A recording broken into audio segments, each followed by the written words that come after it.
خدا باپ کے زندہ اور جلالی کلام میں سے زندگی برا کلام، پالوس رسول کا دوسرا خط کرنتھیوں کے نام، اس کا 5واں باب 1 سے 21 آیت مبارکہ تک۔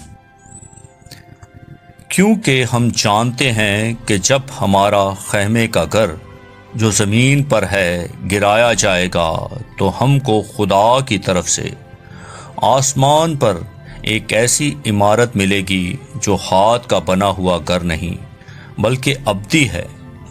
چنانچہ ہم اس میں کراہتے ہیں اور بڑی آرزو رکھتے ہیں کہ اپنے آسمانی گھر سے ملبس ہو جائیں، تاکہ ملبس ہونے کے باعث ننگے نہ پائے جائیں، کیونکہ ہم اس خیمے میں رہ کر بوجھ کے مارے کراتے ہیں، اس لیے نہیں کہ یہ لباس اتارنا چاہتے ہیں بلکہ اس پر اور پہننا چاہتے ہیں، تاکہ وہ جو فانی ہے زندگی میں غرق ہو جائے، اور جس نے ہم کو اسی بات کے لیے تیار کیا وہ خدا ہے، اور اسی نے ہمیں روح بیانہ میں دیا۔ بس ہمیشہ ہماری خاطر جمع رہتی ہے اور یہ جانتے ہیں کہ جب تک ہم بدن کے وطن میں ہیں خداوند کے ہاں سے جلا وطن ہیں، کیونکہ ہم ایمان پر چلتے ہیں نہ کہ آنکھوں دیکھے پر۔ غرض ہماری خاطر جمع ہے اور ہم کو بدن کے وطن سے جدا ہو کر خداوند کے وطن میں رہنا زیادہ منظور ہے۔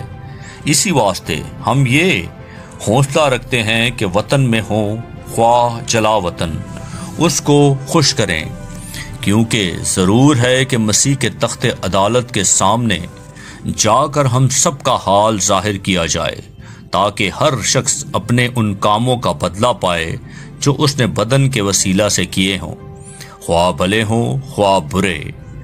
بس ہم خداوند کے خوف کو جان کر آدمیوں کو سمجھاتے ہیں، اور خدا پر ہمارا حال ظاہر ہے، اور مجھے امید ہے کہ تمہارے دلوں پر بھی ظاہر ہوا ہوگا۔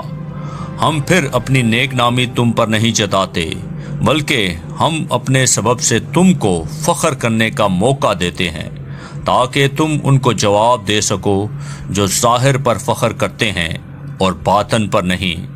اگر ہم بے خود ہیں تو خدا کے واسطے ہیں، اور اگر ہوش میں ہیں تو تمہارے واسطے، کیونکہ مسیح کی محبت ہم کو مجبور کر دیتی ہے، اس لیے کہ ہم یہ سمجھتے ہیں کہ جب ایک سب کے واسطے موا تو سب مر گئے، اور وہ اس لیے سب کے واسطے موا کہ جو جیتے ہیں وہ آگے کو اپنے لیے نہ جئیں بلکہ اس کے لیے جو ان کے واسطے موا اور پھر جی اٹھا۔ بس اب سے ہم کسی کو جسم کی حیثیت سے نہ پہچانیں گے۔ ہاں، اگرچہ مسیح کو بھی جسم کی حیثیت سے جانا تھا، مگر اب سے نہیں جانیں گے۔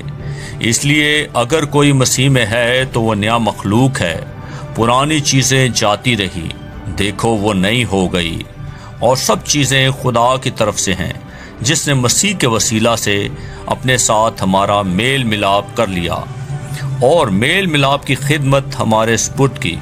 مطلب یہ ہے کہ خدا نے مسیح میں ہو کر اپنے ساتھ دنیا کا میل ملاپ کر لیا، اور ان تقصیروں کو ان کے ذمے نہ لگایا، اور اس نے میل ملاپ کا پیغام ہمیں سونپ دیا ہے۔ پس ہم مسیح کے ایلچی ہیں، گویا ہمارے وسیلہ سے خدا التماس کرتا ہے۔ ہم مسیح کی طرف سے منت کرتے ہیں کہ خدا سے میل ملاپ کر لو۔ جو گناہ سے واقف نہ تھا اسی کو اس نے ہمارے واسطے گناہ ٹھہرایا، تاکہ ہم اس میں ہو کر خدا کی راست بازی ہو جائیں۔ آمین۔ پاکلام کے پڑھے اور سنے جانے پر خداوند کی برکت ہو، خداوند کا شکر ہو۔ اس زندہ اور جلالی کلام کو زیادہ سے زیادہ شیئر کریں تاکہ لوگ سن کر برکت پائیں۔ آمین۔